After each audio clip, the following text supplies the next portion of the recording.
Okay, ladies.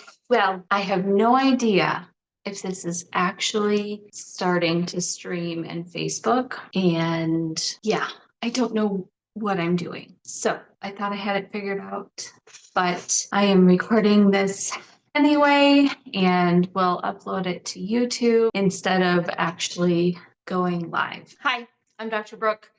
Obviously, you probably recognize me because you know me in some way. And I kind of revamped and revived a Facebook group that I had created for women several years ago and just decided that I was going to be more intentional about cultivating a community for women who really want to thrive in all areas of their life. And I've had something on my heart and mind for the past few days and decided that this would be the topic that I would share with you about. And I'm going to give you a little bit of background before I go all in on the topic, because I think that it may challenge some of you just a little, because initially it challenged me. So my background is that I married my first husband when I was 25, gave birth to my daughter not long after, and 4 months later, he told me that he had cheated on me and wanted a divorce.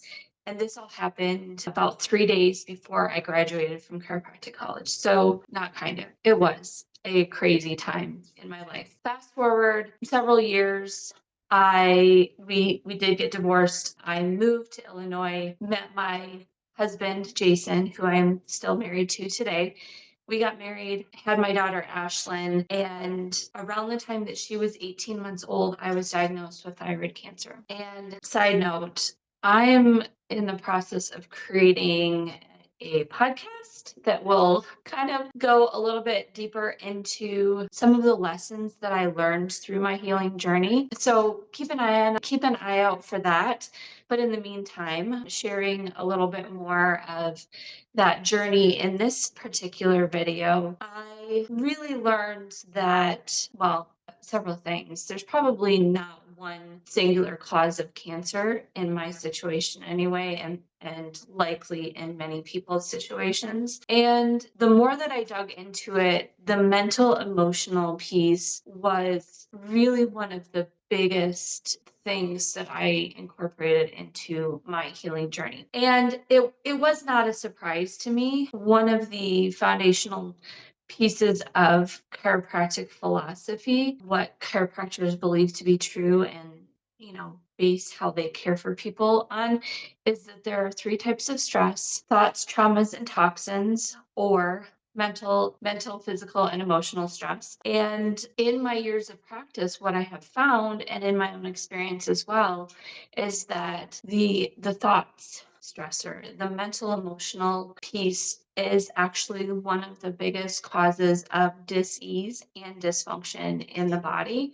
So I have people come into my office with physical complaints, but the majority of the time, there is a mental emotional component, some sort of trauma that they've experienced in the past that has led them on this path toward physical challenges. So that's kind of the background. Fast forward to this week, my pastor did a sermon on forgiveness, and I love my church. The message was great. I don't want to challenge what he said to the point where people think that I'm questioning my faith, because I just have seen in my own life that I've come to a place, and what I've learned is that I choose not to forgive in the sense of how we are taught. And I will explain. When I first was going through separation and divorce with my first husband, I forgave him because I thought that that's what I needed to do because of my faith.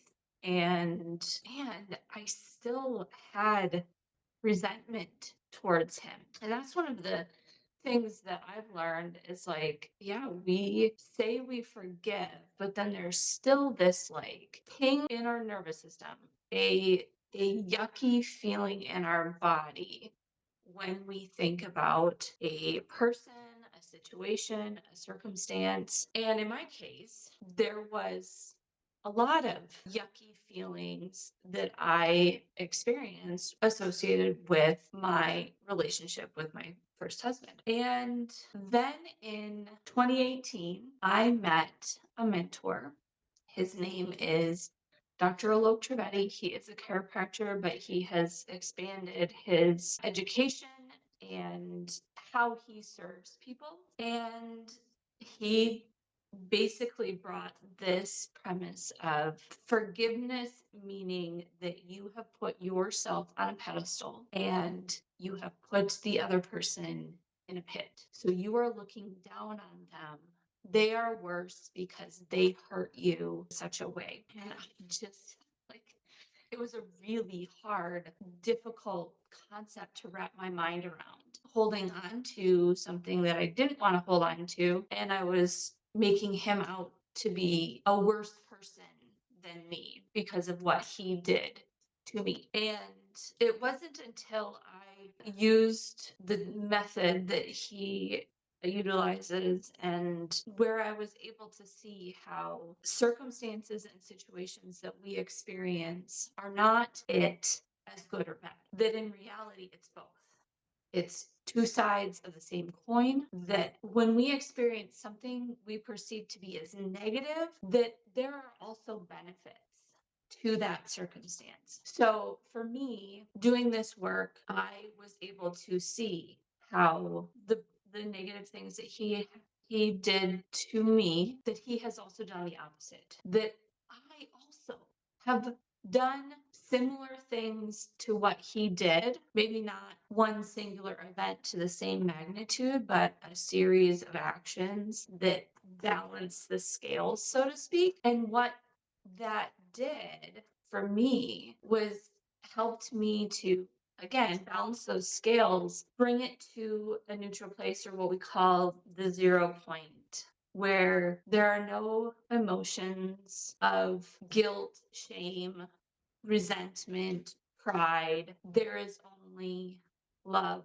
And so for me, what I am learning, I'm not perfect. There are still times where I use the words, I forgive you. There's also times where I use the words, I'm sorry, will you forgive me? And realizing that I'm stepping into a different perspective of non-judgment toward the other person when they do something that I perceive as negative, or I perceive myself as doing something negative to another person, that I can look at it from a different perspective and say, how is my actions benefiting them?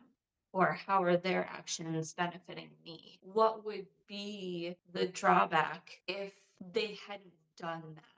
What would be the drawback to my life? How have I grown from those actions? And I'm going to bring it back full circle. So I've been doing a training since January of this year with another fellow chiropractor, created her own method that is similar to what Dr. Trivedi uses, only brings in somatic work into it as well. So we're not just rewiring the brain from a top-down perspective, but we also introduce somatics, breath work, somatic mapping, and going from the body up. It depending on the situation, what is going on with the person in the moment. And so I got my Inspire Method Facilitator certification in July and am part of a cohort of facilitators where we continue to meet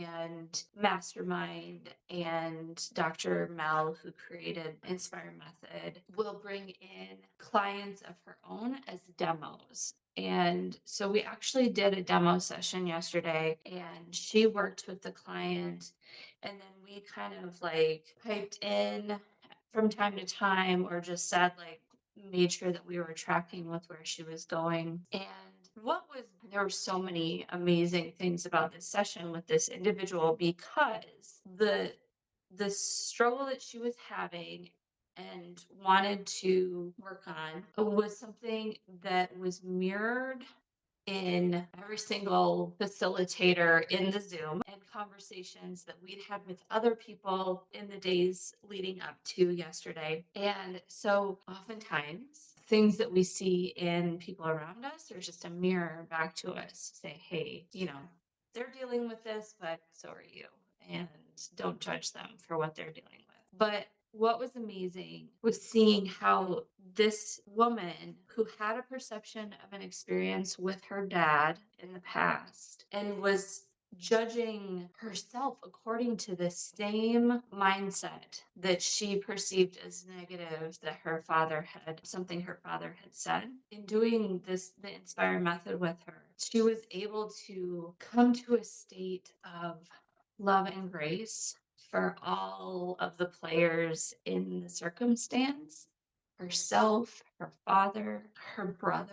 And when we do this work, there can be changes that happen in an individual's life, a ripple effect, and then also physiological changes. I want to share with you, but I'm trying to honor this person's privacy. But what I will share is that she ended up getting a phone call or a text message after the call, and it was something about her brother that actually related to what was talked about session. And it was just this banding, like awe-filled moment of realization of how something that she judged herself had actually benefited him, and it rippled to that same day, like years later. And anyway, I digress.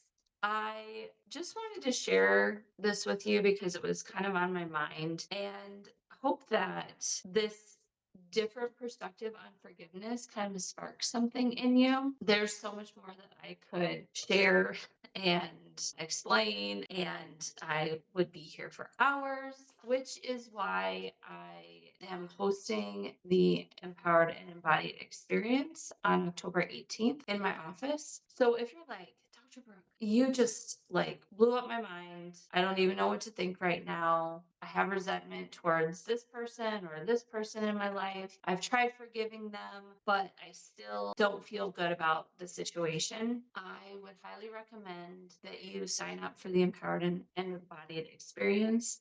Come and join me because I will teach even more in depth, like these concepts, so that you have a foundational understanding of then what we're going to do to create change in your life and empower you. And the other thing that I will mention is that if you sign up prior to tomorrow, September 18th, you will actually get a bonus one-on-one session with me to actually dive deeper into this work. And that's a $300 value. So sign up. I will put the link in the comments, and I look forward to seeing you soon.